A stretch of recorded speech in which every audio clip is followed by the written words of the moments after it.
नमस्कार विद्यार्थी मित्रांनो, श्रेयस इंग्लिश स्पीकिंग कोर्स मध्ये आपलं स्वागत आहे। तर पहा विद्यार्थी मित्रांनो, आजच्या व्हिडिओमध्ये आपल्याला सिंपल पास्ट टेन्स शिकायचं आहे। सिंपल पास्ट टेन्स म्हणजे साधा भूतकाळ, जी घटना भूतकाळामध्ये होऊन गेली असते, काल झालेली घटना आज आपण सांगत असतो ती, कारण ती घटना आपली भूतकाळामध्ये जात असते। तर आता या आपल्याला टायटलच असं आहे की सिंपल पास्ट टेन्स, त्याचं सूत्र काय आहे बघा, subject plus V2 plus object. आता पहा सब्जेक्ट तुम्हाला माहिती आहे, सब्जेक्ट म्हणजे कर्ता, V2 म्हणजे क्रियापदाचं दुसरं रूप आणि O म्हणजे कर्म। आता S stand for subject, V2 stand for verb आणि O स्टँड फॉर ऑब्जेक्ट। पहा तर आपलं सूत्र काय झालं, subject plus V2 plus object. आता हे आपलं सूत्र काय देत होतं, S म्हणजे कर्ता, आपले कर्ते कोणते कोणते आहेत, इंग्रजीमध्ये वाक्याच्या सुरुवातीला येणारा जो भाग असतो तो कर्ता असतो। आता आपल्याकडे I, we, you, they, he, she, it, Ram किंवा एखाद्या व्यक्तीचं नाव हे आपले झाले कर्ते। कर्त्याच्या नंतर येणारा जो दुसरा भाग आहे त्याला आपण V2 म्हणतो। आता सर्वप्रथम आपण वर्ब म्हणजे काय हे बघायचे आहे।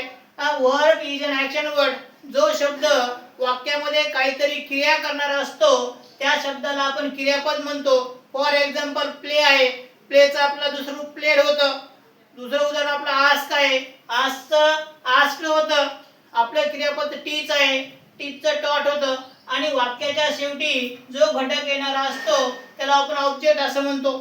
तर पहा आपल्याला काय दो एक पाच सहा आपल्याला वाक्य बघायचे आहेत बघा। पहिलं वाक्य असं आहे, मी गेलो, मी वाचले, मी म्हणालो,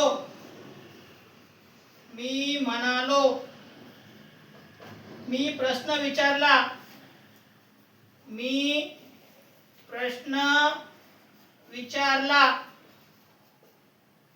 पहा विद्यार्थी मित्रांनो, प्रत्येक वाक्याच्या शेवटी लो, ले, लो, ला, जेव्हा वाक्याच्या शेवटी ल, ला, ले, ली, लो असे शब्द जेव्हा येतात तेव्हा हा सिंपल पास्ट टेन्स असतो।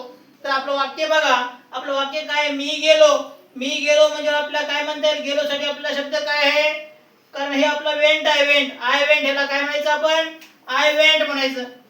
आय वेंट म्हणजे मी गेलो। मी वाचले म्हणजे भूतकाळामध्ये, त्याला आपण काय म्हणतो, आय रीड। त्याच्यानंतर मी म्हणालो, आय सेड। आणि मी प्रश्न विचारला, ह्याचं काय होईल, मी साठी आपल्याकडे शब्द आय आहे, आयच्या नंतर आपल्याला विचारलंय, विचारण्यासाठी आपल्याला काय करायचंय, रीड घ्यायचंय।